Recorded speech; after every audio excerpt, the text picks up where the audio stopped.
always disappointed on senior night when you don't get a win, because I think the framed jerseys, the flowers, the parents on the court, the applause that people are so kind in giving seniors is terrific and well deserved. But I think a senior would say, I want to go out feeling like a champion that particular night. So I'm disappointed that I was not able to deliver for those seniors, not just the players, but those managers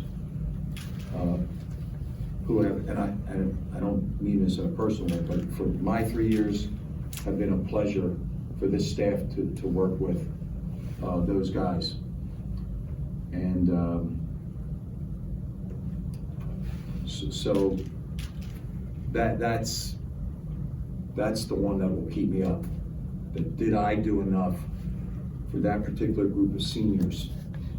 As for the basketball,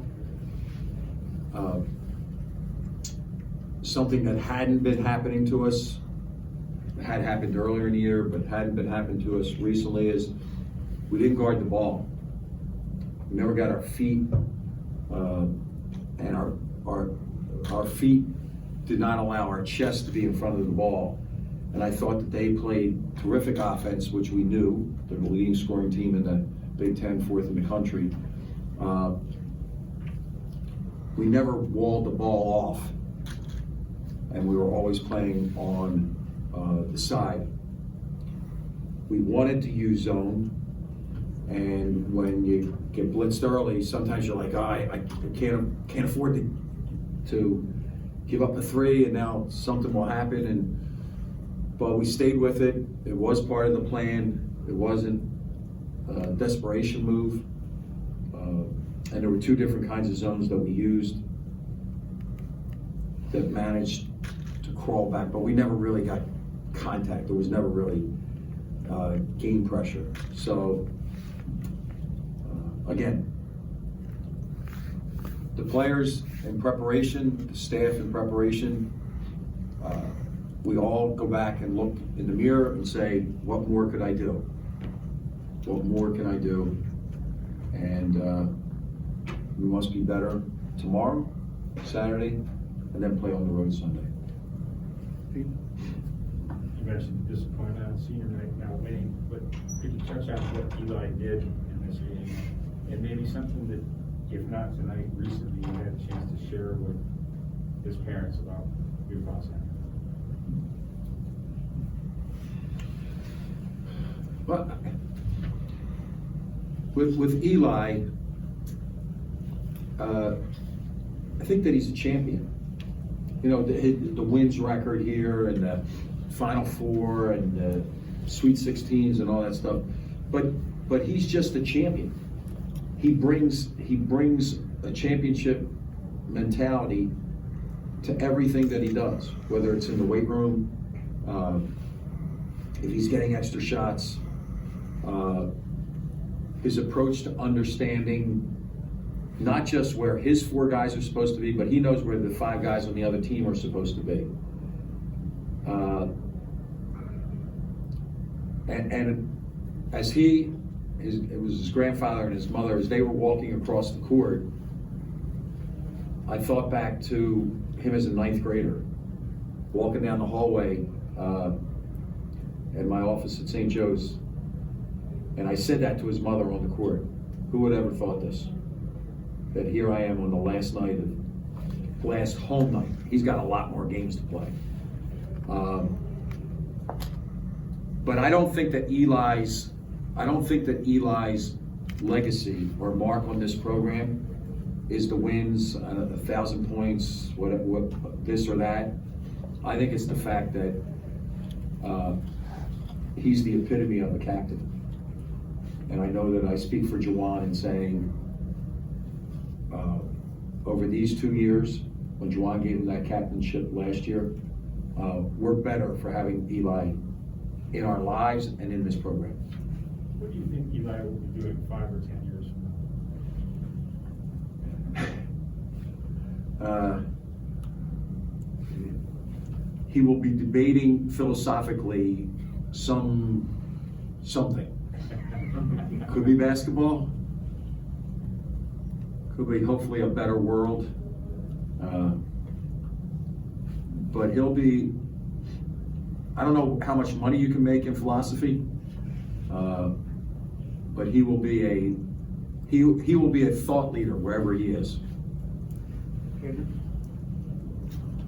So obviously the win-loss thing continue.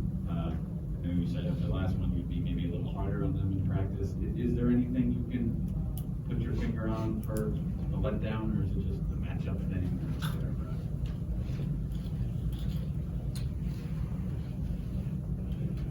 I think that at this point in the year, it's well established that Eli is the leader.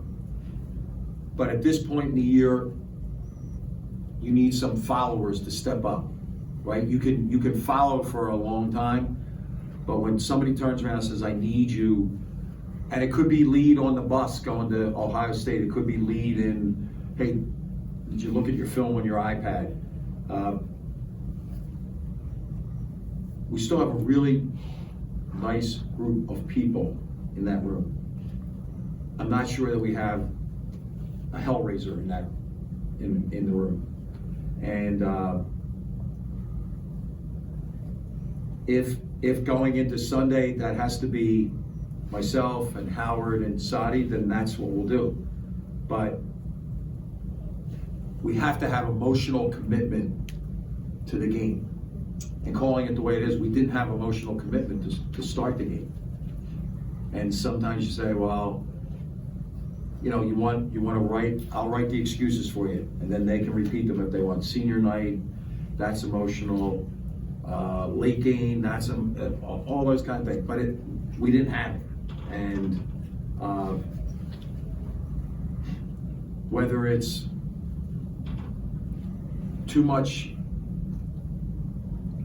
like too much, the success was too much the other night. I don't know. I am one that sees each day as a separate entity. And in this program, you're asked to bring everything that you have for whatever we ask you to do. And we weren't 1% better than we were on Tuesday. But now we're getting to the point in the year, and that's what I just shared with them. We're getting to the point in the year where, and I'm not a must-win guy until the last game of the year, but like we can't continue this pattern, or we'll be coming home real early in March, and none of us want that. Phil, there were points this season where the guys thought that the corner was starting to be turned. I remember at Indiana, at Illinois, and then there's been some good performances, Purdue and things like that. I guess if the team continues in this pattern and the corner is never turned, what does that mean about this group of guys? It means that they're a group of nice young guys. Nice being emphatic and young being emphatic. And I'm not talking about age. There's an emotional age that we need to increase across the board quickly. Phil, some of the looks they were able to get from three, was that just not being able to get defense set or some mental mistakes? What did you see on No, it was sometimes you could have a miscommunication where I say blue, you say red. That's a miscommunication. And then you could have missed communications. We missed communications on a number of times in the first half. Anybody else?